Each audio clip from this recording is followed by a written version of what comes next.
Hi friends, welcome to village dolls YouTube channel. ಇದು ಕಾವೇರಿಯ ಮನೆ. ಕಾವೇರಿ ಮನೆಯಲ್ಲಿ ಇವತ್ತಿನ ದಿನ ಏನೆಲ್ಲ ನಡೆಯುತ್ತೆ ಅಂತ ನೋಡೋಣಂತೆ ಬನ್ನಿ.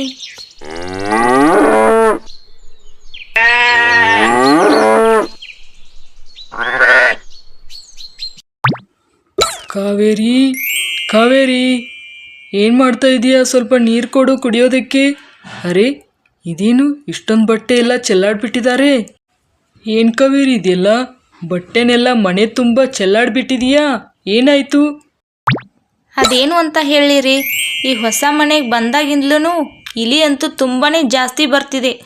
ಮನೇಲಿರೋ ವಸ್ತುಗಳನ್ನೆಲ್ಲ ಹಾಳು ಮಾಡ್ತಾ ಇದೆ.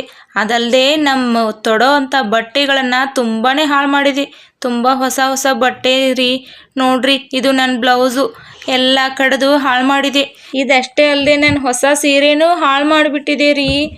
ಮತ್ತು ಚುಟ್ಕಿ ಅಂಗಿನೂ ಕೂಡ ಗೃಹ ಪ್ರವೇಶಕ್ಕಂತೆ ತೊಗೊಂಡಿದ್ವಲ್ಲ ನೋಡಿ, ಇದೇ ಡ್ರೆಸ್ಸನ್ನು ತುಂಬಾ ಹಾಳು ಮಾಡಿಬಿಟ್ಟಿದೆ. ಚುಟ್ಕಿಗೆ ಹೇಳಿದ್ರಂತೂ ತುಂಬಾ ಅಳ್ತಾಳೆ. ಅದಕ್ಕೆ ನಾನೇ ಕೈಯಿಂದ ಹೊಲಿಗೆ ಹಾಕಿದ್ದೀನಿ ರೀ. ಮನೇಲಿರೋ ಬಟ್ಟೆನೆಲ್ಲ ಎಲ್ಲಿಡೋದಂತೆ ನನಗೆ ಅರ್ಥನೇ ಆಗ್ತಿಲ್ಲ ರೀ. ಪೇಟೆಗೆ ಹೋಗಿ ಒಂದು ಟ್ರಂಕ್ ಆದರೂ ತೊಗೊಂಡು ಬನ್ನಿ. ನೀನು ಚಿಂತೆ ಮಾಡಬೇಡ ಕಾವೇರಿ, ನಾನು ಏನೋ ಒಂದು ವ್ಯವಸ್ಥೆನ ಮಾಡ್ತೀನಿ. ನೀನು ಈ ಬಟ್ಟೆನೆಲ್ಲ ಎತ್ತಿಡು. ನಾನು ಈಗ ಸ್ವಲ್ಪ ಪೇಟೆಗೆ ಹೋಗಿ ಬರ್ತೀನಿ.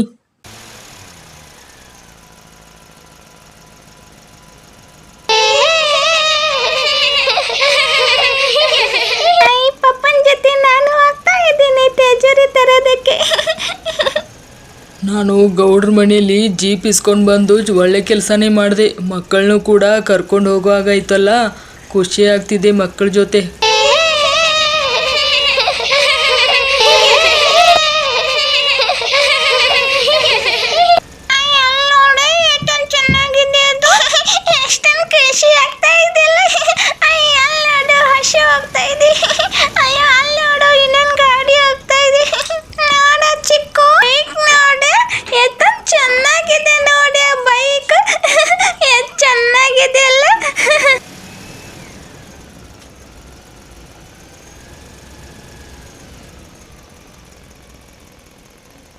ಕಾವೇರಿ ಗಂಡ ರಾಜು ಸಿಟಿಯಿಂದ ಟೆಜುರಿ ತಗೊಂಡು ವಾಪಸ್ ಊರಿಗೆ ಹೋಗ್ತಾ ಇದ್ದಾನೆ.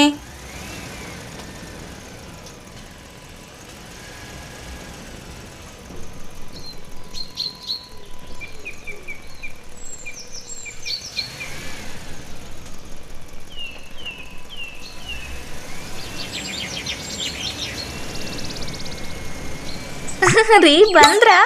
ಅರೆ, ಇದೇನ್ರಿ ಟ್ರಂಕ್ ತೊಗೊಂಡು ಬಾ ಅಂತ ಹೇಳಿ ಕಳಿಸಿದ್ರಿ, ನೀವೇನು ಟೆಜುರಿನೇ ತಂದುಬಿಟ್ಟಿದ್ದೀರಾ?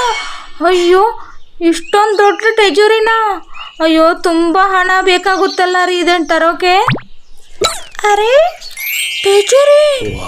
ಅಯ್ಯೋ, ಕಾವೇರಿ ಮನೆ ಹೊಸ ಟೆಜುರಿನಾ? ಏನೇ ಕಾವೇರಿ, ಟೆಜುರಿ ತರೋ ವಿಷಯನ ನನಗೆ ಹೇಳೇ ಇಲ್ಲ ನೀನು. ಅಯ್ಯೋ ಗೀತಕ್ಕ, ಟೆಜುರಿ ತರೋ ವಿಷಯ ನನಗೆ ಗೊತ್ತಿರಲಿಲ್ಲ. ನಿನಗೆ ಯಾವಾಗ ಹೇಳಿ? ನಾನು ಟ್ರಂಕ್ ತಗೊಂಡು ಬಾ ಅಂತ ಹೇಳಿ ಕಳಿಸಿದ್ರೆ ಟೆಜುರಿ ತಂದಿದ್ದಾರೆ.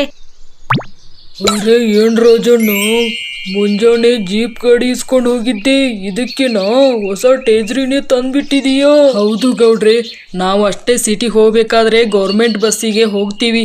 ಆದರೆ ಟೆಜುರಿ ತರೋದಿತ್ತಲ್ವಾ, ಅದಕ್ಕೆ ನಿಮ್ಮ ಮನೇಲಿ ಗಾಡಿ ಇಸ್ಕೊಂಡು ಹೋದೆ. ಹೌದಾ, ಒಳ್ಳೆ ಕೆಲಸನೇ ಮಾಡಿದಿ ಬಿಡು. ನಮ್ಮ ಮನೆಗೆ ಹೊಸ ಟೆಜುರಿ ಬಂತು. ನಾನು ಹೊಸ ಬಟ್ಟೆನೆಲ್ಲ ಇದ್ರಲ್ಲೇ ಇಟ್ಕೊಳ್ತೀನಿ. ಮತ್ತೆ ನನ್ನ ಬುಕ್ಸ್ ಎಲ್ಲ ಇದ್ರಲ್ಲೇ ಇಟ್ಕೊಳ್ತೀನಿ ನಾನು. ಹೀಗೆ ಕಾವೇರಿ ಗಂಡ ರಾಜು ತಗೊಂಡು ಬಂದಿರೋ ಟೆಜುರಿನ ನೋಡೋದಕ್ಕೆ ಅಕ್ಕಪಕ್ಕದ ಮನೆಯಲ್ಲಿರೋರೆಲ್ಲ ಸೇರಿದ್ರು. ಹಾಗಾದ್ರೆ ಮುಂದೇನಾಗುತ್ತೆ? ಟೆಜುರಿ ಏನೋ ತಗೊಂಡು ಬಂದ್ರಿ, ಆದರೆ ಒಳಗಡೆ ಹೇಗೋಯ್ತೀಯ ರಾಜಣ್ಣ? ಅರೆ, ನಾನು ಇದನ್ನು ಯೋಚನೆನೇ ಮಾಡಲಿಲ್ಲಲ್ಲ. ಟೆಜುರಿ ತಂದರೆ ಜಾಸ್ತಿ ಬಟ್ಟೆಗಳನ್ನು ಇಡ್ಬೋದು ಅಂತ ತೊಗೊಂಡು ಬಂದರೆ, ಆದರೆ ಈಗ ಒಳಗೆ ಹೇಗೆ ಒಯ್ಯೋದು ಇದನ್ನು? ಅಯ್ಯೋ ನೋಡಿ, ನಾನೊಂದು ಹೇಳಿದರೆ ನೀವೊಂದು ಮಾಡ್ಕೊಂಡು ಬರ್ತೀರಾ. ಏನು ಮಾಡೋದು ನೋಡ್ರಿ ಈಗ. ಅಯ್ಯೋ, ಚಿಂತೆ ಪಡಬೇಡಿ ರಾಜಣ್ಣ, ನಾನಿದ್ದೀನಲ್ಲ, ಇಬ್ಬರು ಸೇರಿ ಒಳಗಡೆ ಎತ್ತಿಡೋಣ ಬಾ. ನಾನು ಈ ಕಡೆ ಹಿಡಿತೀನಿ, ನೀನು ಆ ಕಡೆ ಹಿಡಿ. ನಿಧಾನವಾಗಿ ಮೇಲೆತ್ತು. ಮತ್ತೆ ನಾನು ಮೊದಲು ಹೋಗ್ತೀನಿ, ನೀನು ಆಮೇಲೆ ಹಿಂದೆ ಹಿಂದೆ ಬಾ. ನಿಧಾನವಾಗಿ ಬರಬೇಕು. ಹಾಂ ಗೌಡ್ರೆ, ನಾನು ಈ ಕಡೆ ಹಿಡಿತೀನಿ, ನೀವು ಆ ಕಡೆ ಹಿಡೀರಿ. ಹುಷಾರಾಗಿ ಹಿಡೀರಿ, ಕನ್ನಡಿ ಏನಾದರೂ ಒಡೆದು ಬಿಟ್ಟಿತ್ತು. ಹಾಂ ಸರಿ ಕಣೆ, ನಾವು ಒಳಗೊಯ್ಯೋದಕ್ಕೆ ಮೊದಲು ದಾರಿ ಬಿಡು ನೀನು. ಅಯ್ಯೋ, ಇದಂತೂ ತುಂಬಾನೇ ಭಾರ ಇದೆ ರಾಜಣ್ಣ. ಹೌದು ಗೌಡ್ರೆ, ತುಂಬಾನೇ ಭಾರ ಇದೆ. ನಿಧಾನವಾಗಿ ಬಾ ರಾಜಣ್ಣ.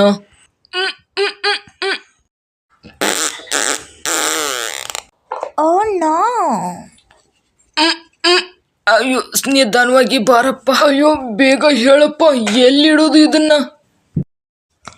ಹಾಂ ಗೌಡ್ರೆ, ಇಲ್ಲಿ ನಡುಮನೆಯಲ್ಲೇ ಇಡೋಣ, ಇಲ್ಲೇ ಗೋಡೆಗೆ ಇಟ್ಬಿಡಿ. ಸರಿ ಕಣಪ್ಪ. ಅಬ್ಬಾ, ನಿಧಾನವಾಗಿ ಬಿಡು ರಾಜಣ್ಣ. ಹಾಂ ಗೌಡ್ರೆ, ನೀವೀಗ ಕೈ ಬಿಡಿ, ನಾನು ಇಟ್ಟಾಯ್ತು. ಅಬ್ಬಾ, ಅಂತೂ ಇಂತೂ ಟೆಜುರಿ ಕಾಜ್ ಒಡಿದೇನೆ ತಂದಿಟ್ವಲ್ಲ, ಅದಕ್ಕೆ ಖುಷಿ ಆಯಿತು. ಅರೆ ಗೌಡ್ರೆ, ಸಮಯಕ್ಕೆ ಸರಿಯಾಗಿ ನೀವು ಬಂದಿದ್ದು ಒಳ್ಳೇದೇ ಆಯಿತು. ಇಲ್ಲ ಅಂದರೆ ನಾನು ಒಬ್ಬನೇ ಟೆಜುರಿ ತರೋಕೆ ಹೋಗಿ ಒಡೆದೇ ಬಿಡ್ತಿದ್ದೇನೋ. ನೀವು ಬಂದಿದ್ದು ಒಳ್ಳೆ ಕೆಲಸ ಆಯಿತು.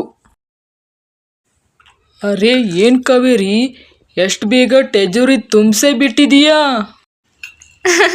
ನನಗಂತೂ ಟೆಜುರಿ ತಂದಿರೋದಕ್ಕೆ ತುಂಬಾ ಖುಷಿ ಆಗ್ತಾ ಇದ್ದೀರಿ. ಅದಕ್ಕೆ ನನಗಂತೂ ಇವತ್ತು ಯಾವಾಗ ಇಡ್ತೀನೋ ಅನಿಸ್ಬಿಡ್ತು. ಅದಕ್ಕೆ ಎಲ್ಲ ಸೀರೆನೂ ಇಟ್ಬಿಟ್ಟೆ ರೀ. ಎಷ್ಟೊಂದು ಚೆನ್ನಾಗಿ ಕಾಣಿಸ್ತಾ ಇದೆ ನೋಡೂರಿ. ಆದರೂ ಇದನ್ನು ತರೋದಕ್ಕೆ ತುಂಬಾ ಹಣ ಬೇಕಾಯ್ತಲ್ಲನ್ರಿ. ಅಯ್ಯೋ ಮಾರಾಯ್ತಿ, ನಾನು ನಿನಗೂ ಟೆಜ್ರಿ ತಂದು ಕೊಟ್ಟು ಒಳ್ಳೆ ಕೆಲಸ ಮಾಡಿದೆ. ಇಲ್ಲ ಅಂದರೆ ಇಲಿ ಕಾಟಕ್ಕೆ ನಾನು ಹೊಸ ರೇಷ್ಮೆ ಸೀರೆನ ತಂದು ಕೊಡಬೇಕಾಗಿತ್ತು. ನೋಡಿದ್ರಲ್ಲ ಫ್ರೆಂಡ್ಸ್, ಕಾವೇರಿ ಮನೆಯಲ್ಲಿರೋ ಟೆಜುರಿನ. ಹಾಗಾದರೆ ಈ ಟೆಜುರಿಯಿಂದ ಏನೆಲ್ಲ ರಾದಂತ ಆಗುತ್ತೆ ಅಂತ ನೋಡಬೇಕು ಅಂದರೆ ಮುಂದಿನ ವಿಡಿಯೋದಲ್ಲಿ ಸಿಗೋಣ. ಅದಕ್ಕೂ ಮುಂಚೆ ಈ ವಿಡಿಯೋಗೆ ಲೈಕ್ ಮಾಡಿ ಮತ್ತು ಶೇರ್ ಮಾಡಿ ಮತ್ತು ಸಬ್ಸ್ಕ್ರೈಬ್ ಮಾಡ್ಕೊಳ್ಳೋದನ್ನು ಮರಿಬೇಡಿ. Thank you.